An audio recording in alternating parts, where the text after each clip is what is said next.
Time to get up. Come on. One of these is a really solid performer with an awesome cushion setup. It's this one. It's this one. And the other is a pretty big disappointment.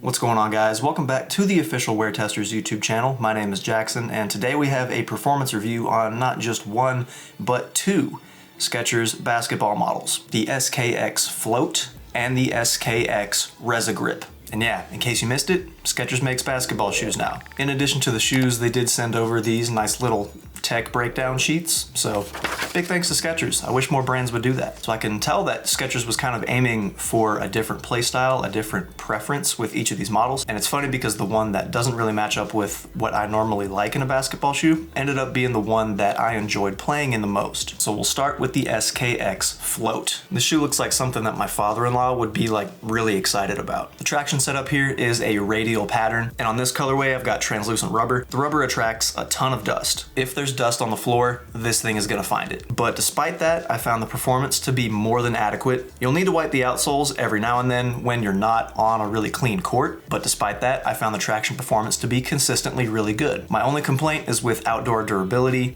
Just don't take these outdoors. They're not gonna last. It makes you wonder why they're using Goodyear rubber. The durability, not only on the Float, but also on the Resagrip. More on that later. Neither shoe is durable outside. So anyways, keep the SKX Float indoors and you'll be good to go. For cushion, we have Skechers Hyperburst foam throughout the midsole. You can actually see it peeking out through these little windows right here. You also have a Hyperburst Pro insole, which is actually super nice and is one of my favorite aspects of the shoe as a whole. The overall feeling underfoot is pretty plush, although you definitely sit higher up off the ground than normally what I prefer. However, because of the comfort and the overall stability of the SKX Float, I really didn't mind, and I didn't notice that much when I was playing in them. The impact protection is top notch. It's really good. If you're going into this expecting something like memory foam, which it is Skechers after all, you're going to be pleasantly surprised by how good this cushion setup really is. The material setup here is pretty basic. It's mesh with some plastic in the high wear areas as well as along the lacing setup. The side panels here are more of an open mesh,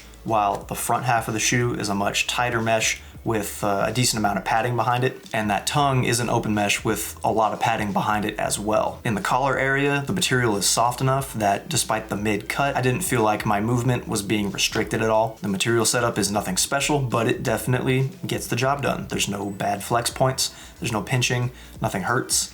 It's easy to get on, and yeah, overall it's just a solid material setup. The SKX Float was clearly made with comfort in mind, and I think it delivers. So now on to the fit. I got my true size, and that is what I would recommend for everyone, including wide footers. It's not a suffocating fit. It's not one of those that fits like extremely one-to-one for a specific kind of foot shape. The SKX Float is much more accommodating of several different foot shapes. Now, because of that, I did have to do some cinching up of the laces and really making sure that my foot was locked down, but I was able to do that, and the shoe has some features in place that make sure that your foot stays locked over the footbed. Most notably, you have these TPU pieces here in the heel and in the midfoot. There is also one kind of hidden up here in the toe area.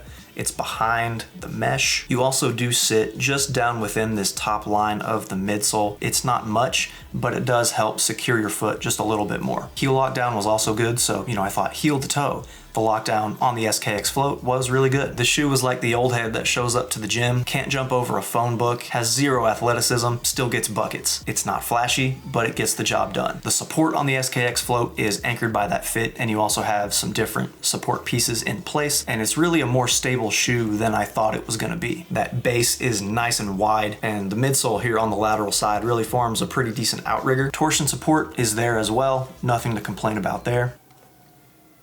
Siren. Wee woo.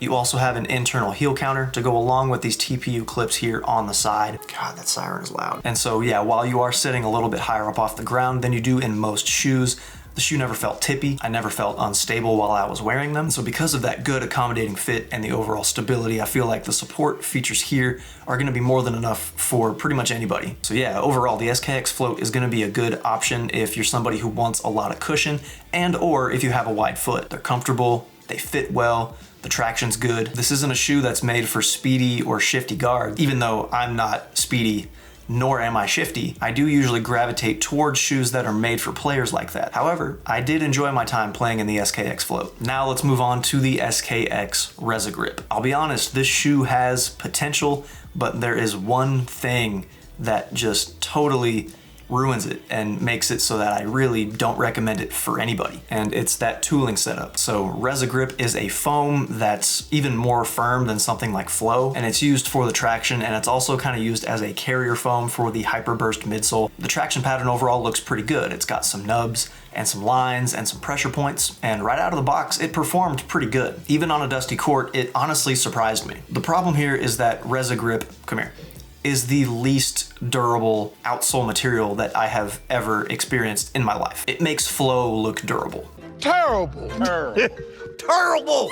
And so once that foam started to wear away, I noticed a significant drop off in the performance of the traction, even after like 5-6 hours playing in the shoe. And yeah, that's pretty much it. I mean, that alone sinks any potential that this shoe had, because if you don't have good traction, especially after only playing in them for a few days, like, come on, man. And like, even if you play on like immaculate court conditions, like that durability is gonna fall off and you're just not gonna be able to stick to the floor. So anyways, even though I don't recommend this shoe because of the traction, let's go over the other aspects of the shoe, because there is a lot for Skechers to build off of. But the cushion's not one of them. Resagrip is also terrible for cushion. It's just so firm that it neutralizes the hyperburst. The SKX Resagrip is lower to the ground than the SKX Float. It's more responsive, more court feel, but honestly, I just prefer the comfort of the SKX Float over these. One good thing is that these have the same insoles as the SKX Float, so you know that's a plus. And the rest of the shoe I thought was pretty good. I like the upper. Features a ripstop material with a whole lot of plastic. I don't know what this material is in the back, but it works. You have essentially the same collar setup as the SKX Float. Feels really good. It's nice and soft. The tongue isn't quite as padded as the SKX Float, but it does do the job. It's not very breathable, but the rest of this upper is breathable, so it does have you covered in that regard. So yeah, much like the SKX Float, even though this is a different material setup, it does get the job done. When it comes to fit, these run a half size big, so whatever size you normally get a half size down. That includes wide footers, so if you normally go a half size up in most of your shoes,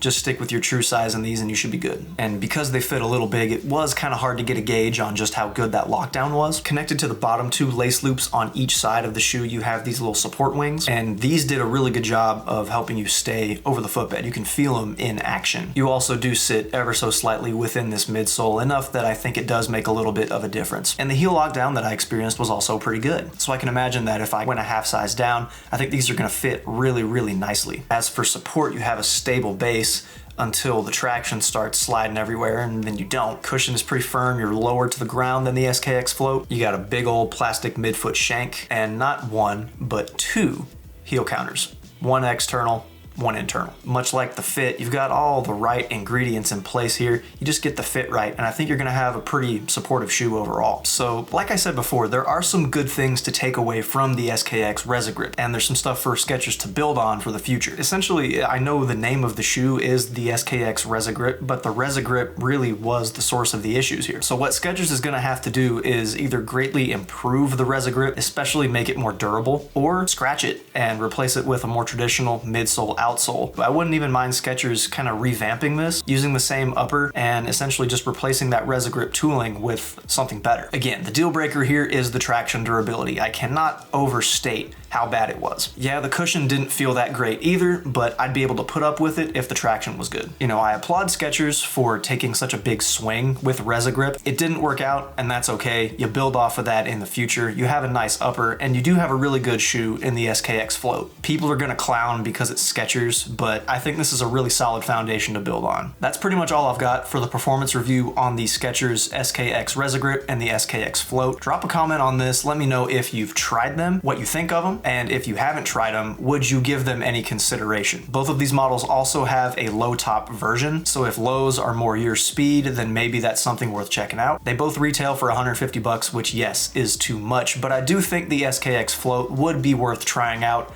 at a discount, especially if you're somebody who likes a lot of impact protection or if you have wide feet. But with that, that's all I've got. Thank you so much for watching, and we'll catch you on the next one. Peace.